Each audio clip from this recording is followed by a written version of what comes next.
भरत म्हणजे केदार शिंदेंचा तर दिग्दर्शक म्हणून रोल आहे, पण भरतचं किती याच्यात ॲडिशन होतं की हे म्हणजे गलगले वेगळा आहे किंवा तो दुसरं एक पात्र आहे ड्रायव्हरचं पात्र, हे सगळी पात्र याच्यात भरत जाधवचं ॲडिशन कुठे?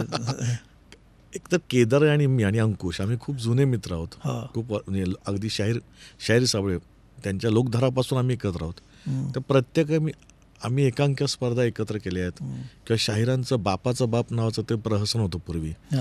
त्यात राजा मयेकर ते 9-10 रोल करायचे आणि शाहीर करायचे, तेही आम्ही केलं. म्हणजे केदार करायचो मी ते 8-9 रोल मी करायचो. अच्छा. त्यामुळे ना केदारला बरोबर माहिती आहे की हा हे दिलं की करू शकतो, ह्याला इकडे चावी दिली की हाच करू शकतो. आता शाहिरांचे मी बापाचा जे करताना ते शाहिरांचे पण 8-9 रोल म्हणजे मयेकर काका करायचे, त्यात पण गंमत होती की वेगळा रोल असा तो वेगळा असायचा.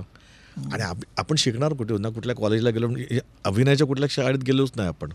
मग आमच्याकडे विद्यापीठ म्हणजे शाहीर साबळे, त्यांच्यानं बरंच काय काय मिळालं गेलं. आणि त्यात केदार शिंदे त्यांचा नातू, जो मुळातच केदारला फक्त कुठलीच चावी द्यावा, अरे शाहिरांचं ते एक गाणं होतं ते लगेच केदार बोलून दाखवतो, इतकं त्याला माहिती आहे शाहिरांबद्दल. त्याच्या त्या प्रत्येक कार्यक्रमात प्रत्येक दिसतं शाहिरांचा तो बारीक एक झलक दिसते, त्याच्या बोलण्यातनं केदारच्या दिसतं शाहिरांची झलक.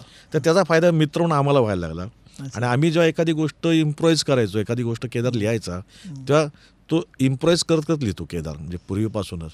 तर ते इम्प्रोव्हायझेशनमध्ये ना नकळत तुम्हाला ते कॅरेक्टर्स पण भेटत जातात आणि मग हे कॅरेक्टर जास्त खुलू शकतं, त्याच्यापेक्षा हे खुलू शकतं.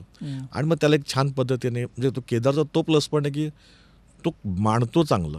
अच्छा. म्हणजे लिखाण केदारचं मस्त आहे, पण डिरेक्शन आहे ना हे त्याच्या पलीकडे डबल पटीने मस्त आहे. कारण तो नुसतं आता बोलताना सोपं आहे, एक माणूस गेलाय त्याच्या बरोबर 4 माणसं वेगळे आणायचे आहेत किंवा 3 माणसं वेगळे मग सेम दिसतात, ते वेगळे आणायचे बोलायला सोपं आहे.